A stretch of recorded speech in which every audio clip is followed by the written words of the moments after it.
முட்டை கிரேவி எப்படி செய்யலாம் வாங்க பார்க்கலாம். எண்ணெய் ஊற்றிக்கலாம், சோம்பு போட்டுக்கலாம், பட்டைத்துண்டு, லவங்கம் 3 போட்டுக்கலாம், இஞ்சி பூண்டு பேஸ்ட்டு தட்டி போட்டுக்கோங்க, நல்ல டேஸ்டாக இருக்கும். தக்காளி 2 சின்ன தக்காளி மிக்சியில் ஓட்டிக்கோங்க, கிரேவி நல்லா வரும் நிறையா. குழம்பு பொடி, ஆச்சி சிக்கன் மசாலா பொடி குழம்புது, உங்களுக்கு காரத்துக்கு தேவையான அளவு சில்லி பவுடர், இதோட கல்லுப்பு போட்டுக்கோங்க.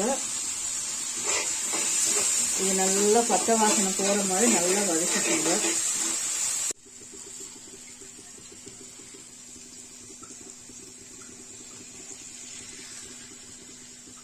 வேணா கொஞ்சமாக ஊற்றிக்கோங்க. நான் 4 முட்டை போடுறேன், போதும். உப்பு காரம் இதில் இப்போ பார்த்துக்கோங்க, பார்த்துட்டு போட்டுக்கோங்க. மறுபடியும் பொரிச்சிருச்சு பாருங்க. இந்த டயத்தில் முட்டையை உடச்சி ஊற்றிக்கோங்க.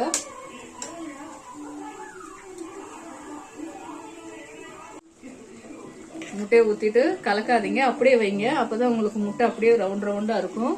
கலக்குனீங்களாக்க எல்லாம் இதாயிரும். 5 நிமிஷம் அப்படியே வச்சுக்கோங்க. காமுடி தேங்காய், கொஞ்சோண்டு பொரிகடலை, முட்டை உடச்சு விட்டு அது அப்படியே நிற்கும் பாருங்க. முட்டை உடையவே உடையாது, அப்படியே இருக்கும் பாருங்க.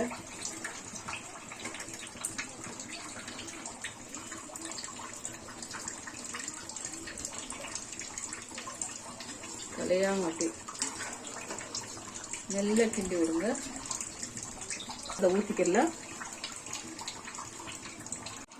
ஒரு 5 நிமிஷம் வச்சா முடிஞ்சு வச்சு.